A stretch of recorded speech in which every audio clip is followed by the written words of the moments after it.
अस्सलाम वालेकुम मेरे प्यारे मदरसा शिक्षक साथियों। जैसा कि मदरसे में तरह तरह की अपडेट आ रही है, जैसे मुख्यमंत्री जी ने मदरसा शिक्षक की स्वयं बैठक लिया और जो हाईकोर्ट में मदरसा शिक्षक का मामला लंबित है, आज जो कंटम ऑफ कोर्ट किया गया था उसके बारे में भी विस्तृत चर्चा की जाएगी। तो मेरी हर बार की तरह इस बार भी आप लोगों से गुजारिश रहता है कि जो भी मदरसा शिक्षक नए हैं उनसे मेरी गुजारिश है कि चैनल को ज़्यादा से ज़्यादा लाइक शेयर और सब्सक्राइब करें, ताकि आप लोग के पास बेस्ट एंड गुड न्यूज़ पहुंचती रहे। तो मेरे प्यारे मदरसा शिक्षक साथियों, जैसे कि 8 साल से लंबा इंतजार करने के बाद आखिरकार मुख्यमंत्री जी ने मदरसा शिक्षकों के लिए, मदरसा बोर्ड के लिए, अब मदरसे में आधुनिक विषय पढ़वाने के लिए, मदरसे में नियुक्ति के लिए, नई भर्ती के तौर कैसे नियुक्ति होगी, इसके लिए हर चीज़ के लिए निर्देशित कर दिया है, आदेश दे दिया है। और कुछ दिन के बाद वह भी रूपरेखा हम लोग के आप लोग के सामने देखने को मिलेगी कि मदरसे में अब आधुनिक विषय की पढ़ाई कैसे होगी। सारा सिस्टम, सारा प्रोसेस बिल्कुल आईना की तरह हो जाएगा। और दूसरी बात, जो हाई कोर्ट ऑफ इलाहाबाद में केस किया गया था और जो क्वांटम भी किया गया था, उसके बारे में भी बात की जा रही है। बहुत से शिक्षक साथी कहते हैं और संगठन के कुछ लोग कहते हैं कि इन लोगों को कुछ नहीं मालूम होता है। तो मेरे प्यारे शिक्षक साथियों, हम लोग जो भी बोले हैं आज तक ले फैक्ट बोले हैं एंड गुड बोले हैं, और शिक्षक साथी कहते हैं कि इनको कुछ नहीं मालूम। तो मेरे प्यारे मदरसा शिक्षक साथियों, हम लोग की आज तक ले कोई भी बात झूठी नहीं हुई। समय लगा, विलम्ब लगा, 8 साल का इंतजार लगा, लेकिन आखिरकार मुख्यमंत्री जी ने स्वयं मदरसा बोर्ड की बैठक लिया, जिसको हम लोगों की कल्पना थी, उम्मीद थी। आज आखिरकार वही हुआ जो हम लोगों ने बोला था। और रही बात हाईकोर्ट में जो मुकदमे चल रहे थे और जो कंटम किया गया था, उसके बारे में भी मैं आप लोग से विस्तृत जानकारी दे रहा हूँ। तो जो हाई कोर्ट में 24 फरवरी को डेट लगी थी, वह डेट किसी कारण अनलिस्टेड हो गई। आज 27 अप्रैल में हम लोग चले आए हैं। अध्यक्ष जी द्वारा हमें बताया गया था कि 1 अप्रैल के महीने में ही इसकी सुनवाई होगी, केस लिस्टिंग किया जाएगा और इसी महीने में आप लोग का फुल एंड फाइनल डिसीजन हो जाएगा, और इसी महीने में भी आप लोग को बताया मानदेय भी मिलेगा। लेकिन मेरे प्यारे शिक्षक साथियों, अध्यक्ष जी की बात एक बार फिर से झूठ साबित हुई और केस आज तक ले अनलिस्टेड ही चल रहा है।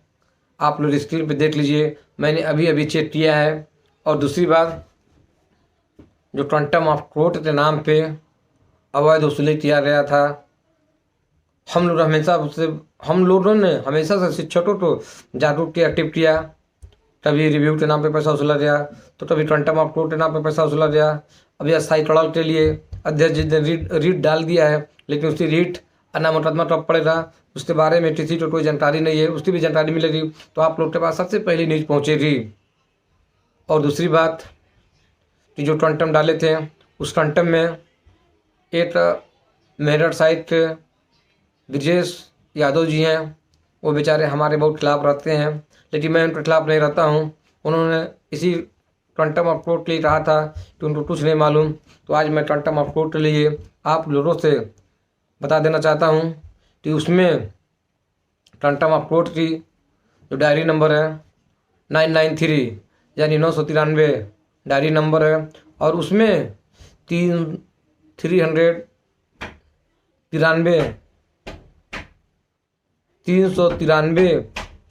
शिक्षक उस क्वांटम ऑफ कोर्ट के रीट में शामिल हैं। पता कर लीजिए 393 शिक्षक कितने कितने पैसे दिए और रीट पड़ गई, जिसकी सुनवाई थी 21 अप्रैल को, वो भी अनलिस्टेड हो गया। और उसकी भी अब डेट कब पड़ेगी, 2025 चल रहा है, हो सकता है कि 2026 तक केस लिस्टेड हो जाए, तो बहुत बड़ी बात है। और अध्यक्ष द्वारा हमेशा बताया जाता है कि कोर्ट कचहरी में डेट लगता है, तो ये जो क्वांटम ऑफ कोर्ट के लिए जिन शिक्षकों की रीट पड़ी थी 393 शिक्षक की स्क्रीन पे आप लोग के सामने नेम बाय नेम है। आप लोग देख लीजिए कि इन शिक्षकों से अवैध पैसा की वसूली किया गया, लेकिन पैसा कहाँ गया, कितना दिया गया, इसका लेखा जोखा किसी के पास नहीं होता। पूछने पे, सवाल करने पे ऐसे भड़क जाते हैं जैसे मालूम देता है कि हम लोग एक अनपढ़ शिक्षक हैं, हम लोग को कुछ नहीं मालूम। कभी कोर्ट कचहरी के नाम पे, तो कभी वेरीफाई अनवेरीफाई के नाम पे, तो कभी रिव्यू के नाम पे, तो कभी क्वांटम ऑफ कोर्ट के नाम पे, तो कभी मुकदमे के नाम पे, और कभी अस्थायी टड़ल का मामला बाकी है। पैसे पे पैसे वसूली किया जा रहा है, लेकिन इस केस का रिजल्ट आज तक मदरसा दिन शिक्षक के सामने नहीं दिखा। एक केस सामने दिख जाता तो कुछ कहा जाता और सरकार को हमेशा से दोषी ठहराया गया। तो मेरे प्यारे मदरसा दिन शिक्षक साथियों, ये 393 टीचरों की जो लिस्ट आपके सामने चल रही है, आप लोग बताइए इन टीचरों ने कितना कितना पैसा दिया है। कमेंट बॉक्स में अपनी राय दें कि कम से कम अनुमान लगाया जा सके कि अध्यक्ष जी को कितना पैसा दिया गया। पैसा दिया गया कोई बुरी बात नहीं, लेकिन जिस चीज़ के लिए, जिस काम के लिए, जिस कार्य के लिए पैसा दिया गया था वो क्या राशि में होना चाहिए।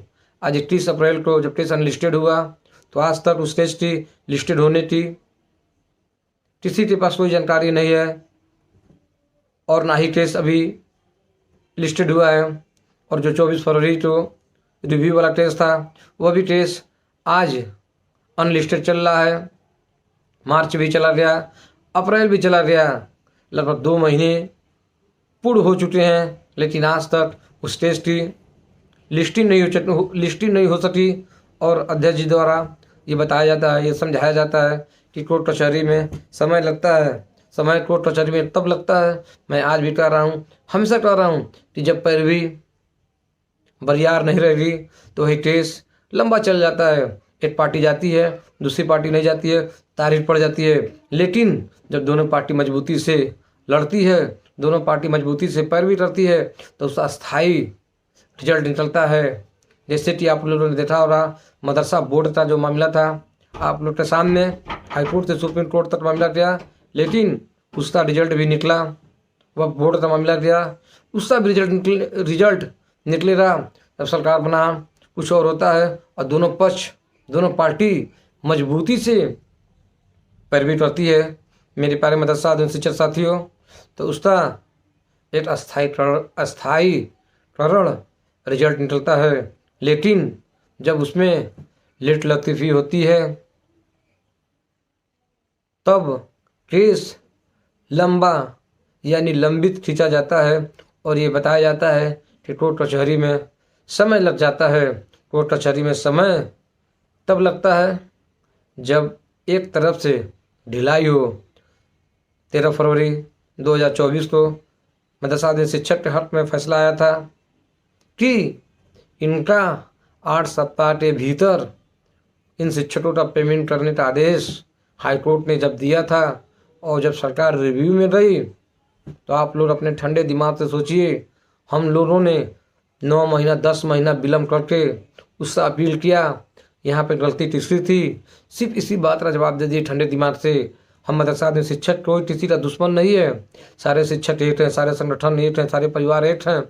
लेकिन अगर कोई गलती करेगा और बात भी नहीं सुनेगा तो फिर उसका रिजल्ट कैसे निकलेगा।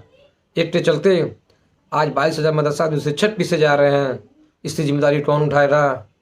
तो मेरे प्यारे मदरसा दिन शिक्षक साथियों, हर बार की तरह हम लोग एक अच्छी और गुड न्यूज लेटेस्ट ले आते हैं ताकि शिक्षक सोचे, समझे, विचार करें और किसी से अपने बारे में सवाल जिससे भी करना हो बेहिचक सवाल कर ले।